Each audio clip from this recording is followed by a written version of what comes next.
We live in an amazing world, right?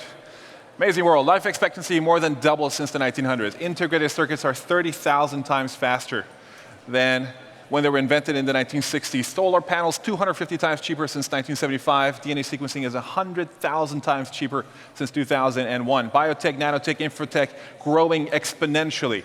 Amazing world. Yet, despite all this, our roads still kind of look like this. Our bus stops kind of look like this. Our flights look like this. Well, in reality, they kind of look more like this, right? And trains look like this. And the Prime Minister of Japan still merges with traffic like this.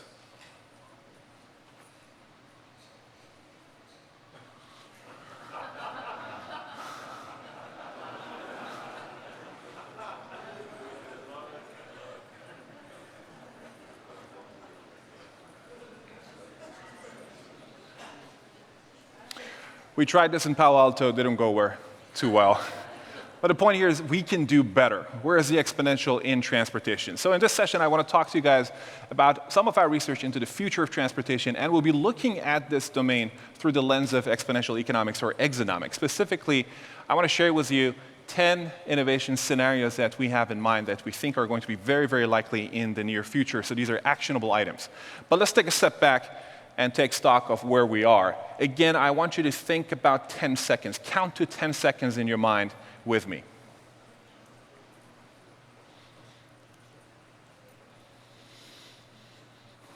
In the last 10 seconds, 20,000 human hours were spent in traffic. 20,000 human hours were spent in traffic. Car accidents caused a total damage of more than $160,000. In those accidents, 15 people got hurt.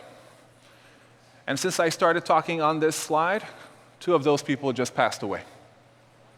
We can do better. We can do better. This is not acceptable.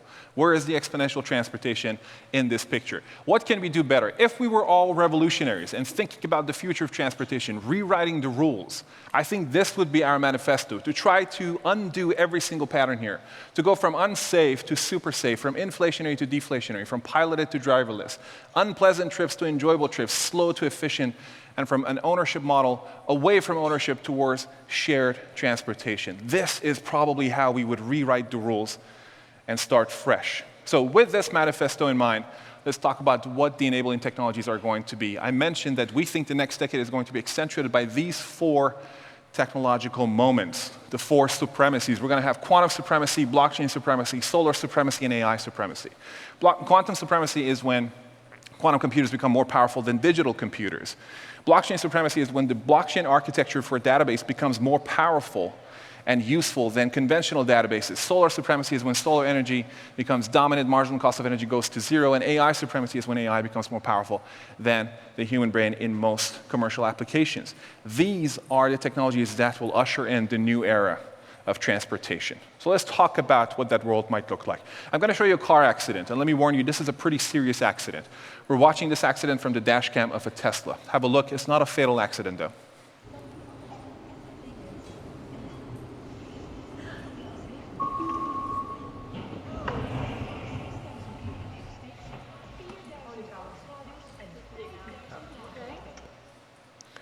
We're watching this from the dash cam of the Tesla. Did everybody hear the beep? Yeah, you all heard the beep. The beep is the first moment that the car detects something is wrong, and it applies the brakes automatically. I'm going to play the video again. This time I'll pause at the beep.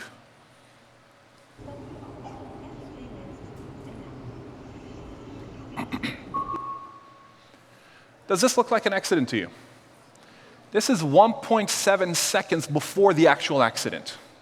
What's happening is the car is scanning 2 cars ahead, saying there's no way those guys are going to stop, so I'm going to stop you right here. A phenomenal example of technological empowerment, the way AI is preventing and creating safety where it didn't used to exist. Now, this is one trend. Here's another one. What do these 3 things have in common? Think about it for a second. They all sit idle more than 90% of the time. extremely low utilization rate. And this is very common with our modes of transportation, especially non-public modes of transportation. So that's why the sharing economy has been so exciting. We're seeing this move away from ownership towards access. The barriers to access are going down. That means you can suddenly not care about owning, but instead have access through a shared model. It's not the car you're interested in the ride, unless you are truly interested in a car. But that's a very tiny fraction, similar to people who are still interested in horses as a sport. Now, what about transactions? What about nanotransactions? What about the role of the blockchain? Think about this. For most of human history, the anatomy of a contract has been very consistent. In order to have a successful contract, you need to have trust in your counterparty, and in order to execute that contract, you need to have an enforcement mechanism in case things do not work out too well. So blockchain technology suddenly is allowing us to bypass both. You don't need to trust your counterparty, and contract settlement is suddenly automatic. Let me demonstrate with an example. You're driving on the highway. Most likely, you're not driving yourself. Your car is driving itself. But there's a lot of traffic. What if your car could start offering tiny amounts of Bitcoin or some other cryptocurrency to all the cars in the front and ask them to clear the lane for you? You don't need to know any of the counterparties. You don't need to know any of these cars. And only if and when they clear the lane is the contract settled automatically. This is the nano-economic world, the nano-transactional world that we're headed towards. And I think it is going to enable technologies like this, where instead of stop and go, you have continuous movement. Imagine an intersection that looks like this, where nobody is stopping. Instead, AI and blockchain-based nanotransactions are enabling this continuous moment. And picture what happens when you go three-dimensional with flying cars or delivery drones or passenger drones. That problem, by the way, cannot be solved with AI technology today. The moment you add that dimension and you try to optimize like that, you need quantum computers. And that's why this is going to be pretty exciting in the next decade or so. Now, supply chains and how we transport goods are also going to be massively transformed with blockchain technology. Maersk and IBM are doing a project where they estimate that on an annual basis, more than $150 billion will be saved in transportation and shipping tracking in the shipping industry. And to demonstrate, I want to give you this example. Let's say you have a bunch of bananas, and you're curious where they came from. Which farm did they come from? You can do that today, but it's very, very slow, it's very painful, and quite frankly, rather unpleasant. With blockchain technology, with a digital twin of the supply chain that we already have, this process of tracking the bananas could be done 600,000 times faster. 600,000 times faster. It's effectively instantaneous. Think about how that will create efficiency where we do not have it, and how that might change the world we live in. Now, at the core of this revolution is going to be energy. Energy. Cost of energy is a huge input into the modes of transportation that we design, innovate, and also deploy. Solar price per watt has been dropping exponentially. Number of panel installations has been growing exponentially. So solar is one of those rare technologies that is growing double exponentially. And my team's prediction is that we're going to write in history books the year 2030 as when we stopped killing each other for energy. If you think about it, the vast majority of wars in the world today are energy wars. And suddenly, when the marginal cost of energy drops below zero, very, very close to zero, that world is suddenly very, very different. And that enables technologies like these. Flying cars and passenger drones. There have been many companies who've tried to develop these technologies, and the technology, for the most part, is available in a stable fashion. But the input, the cost of energy has always been a question, as was the level of control you would need with sufficient AI. There is a whole host of companies that are working on this. These are the top 7 in our assessment. We're developing flying cars and passenger drones. And in certain markets, for example, in Dubai, drone taxis are already being experimented on, and they have been soft launched. The notion of home and what you do from home is also changing the landscape of transportation. If you think about work and shop, working and shopping is progressively happening more and more at home, from the home. The year 2017 is the first moment in history in the US when more people bought online than offline. And this is a massive demarcation in the history of retail. 2019 is projected to be the first year when more people will work from home than from a commercial office. What does this do to our roads? When the marginal cost of transportation drops the way we expect it to, things will tend to come to you instead of you going to them. So on the roads, we expect a very massive highway for transportation of goods. But this also means that we should talk about modes of transportation that do not go anywhere. How many people have tried a virtual reality headset? Great. Wonderful. To the rest of you, I highly recommend it, but this is the home theater of the future. You put the VR goggles on and you sit inside this unsafe-looking contraption. You don't go anywhere. But here, as the car is turning, you can actually feel the G-force on your body. Right? Think about this. I always say, if you have the money and the space, you should get one. It's a very good investment. Very good investment. There are a host of companies also working on personal transportation pods. Ultra is being piloted near Heathrow in London. And another one, I believe, it might also be Ultra, is also being tested near Dubai. So these are the top 4 companies working on personal transportation pods. Very interesting. Again, this is all based on a shared model as opposed to an ownership model. And you have the privacy. Most importantly, there are no steering wheels. There is no control of the vehicle. All of that is being delegated to the machine.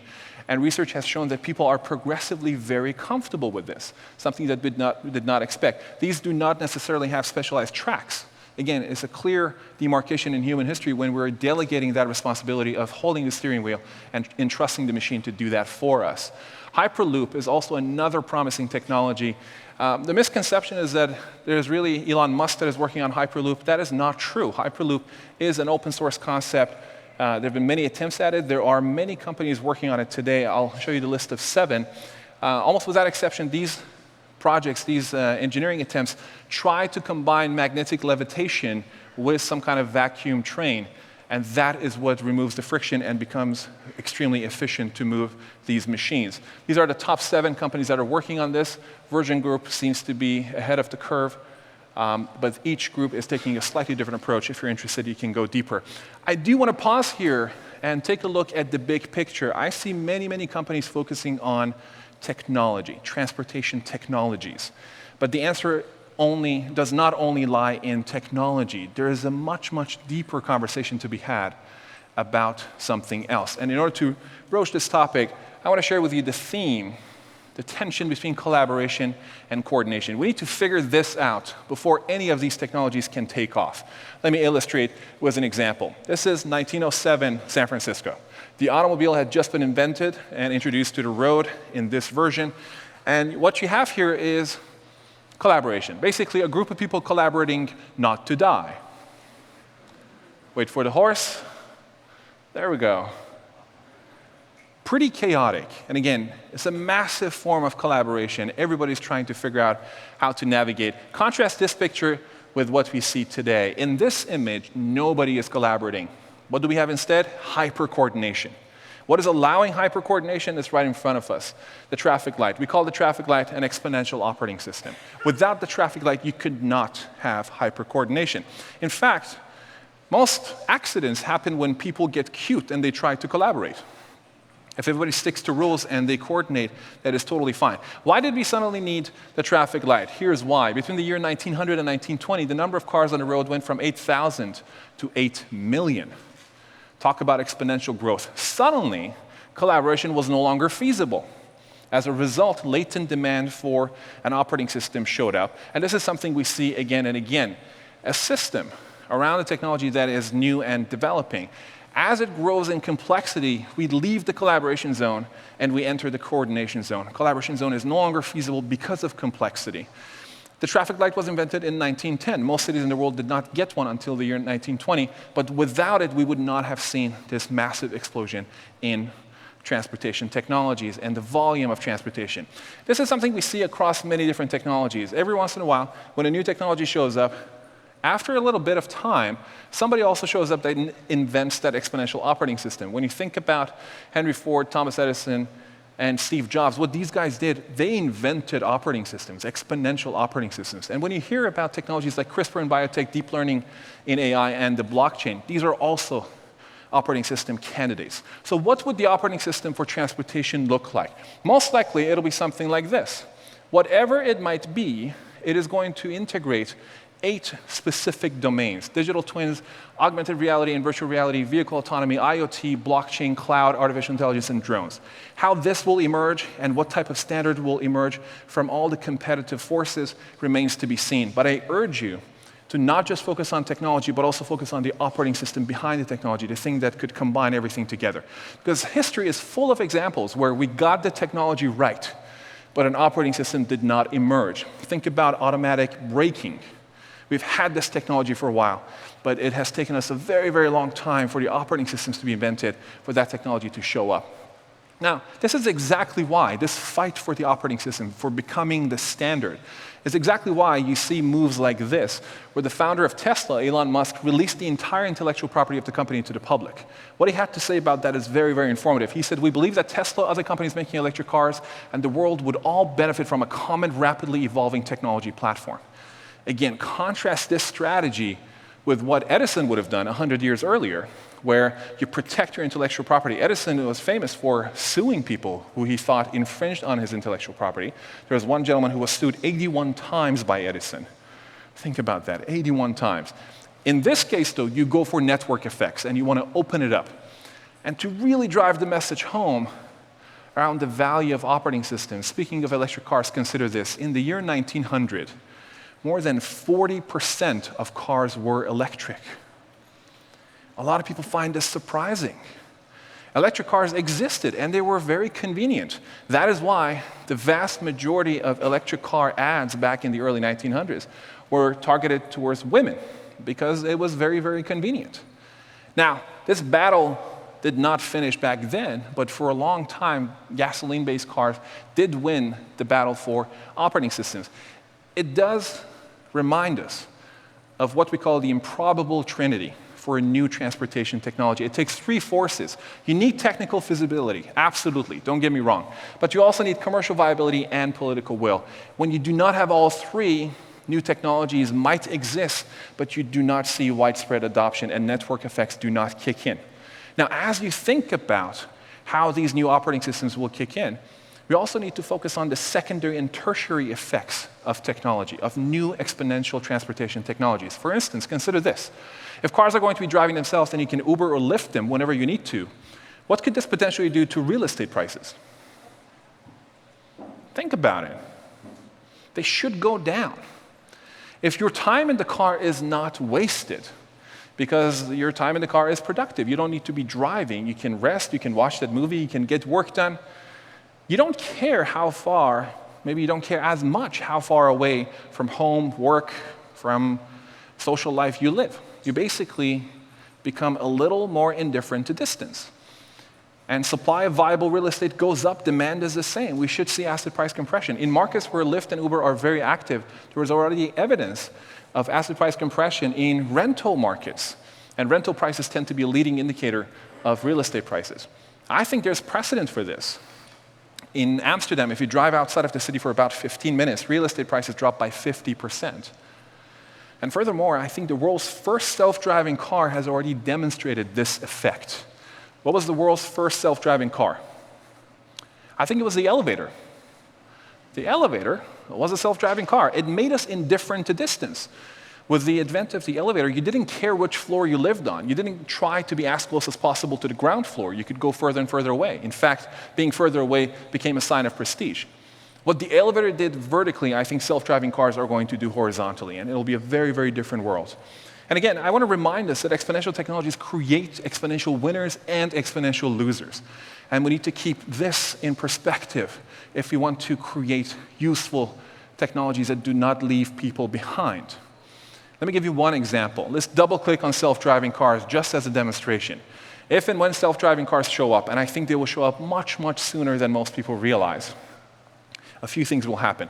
By the way, I live very close to the world's busiest intersection for self-driving car testing. This is in Palo Alto in Silicon Valley. And almost every day I drive next to self-driving cars. Every time I see a self-driving car next to me, I do this. I'm contributing to the training of the AI. I don't do that. But when self-driving cars show up, three things will happen. Number one, you're going to dramatically reduce car accidents and injuries. You've probably heard of the tragic accident about a month and a half, 2 months ago in Arizona with the Uber self-driving car where the woman was tragically killed. The part that is not reported in public media is this. If you look at the total number of miles that these cars have driven in self-driving mode, and you substitute the average human driver, more than 100 people or so should have been killed by now. Instead, one person died. And that mechanism of making a mistake while driving will never be repeated, right? Because these systems could get system-wide upgrades. So dramatically reducing car accidents and injuries already by orders of magnitude, this is very exciting. But when we have self-driving cars, we're going to have unemployed drivers. A large group of unemployed drivers, bus drivers, truck drivers, taxi drivers, Uber drivers, Lyft drivers, you name it. And car ownership will also go down. Again, in markets where Lyft and Uber are very active, there's already evidence that this is happening. You're interested in the ride, not necessarily in the car. Let's put some numbers on these. Unemployed drivers, that's going to be about 1% of the workforce. Reduced car ownership, that's about 2% of GDP.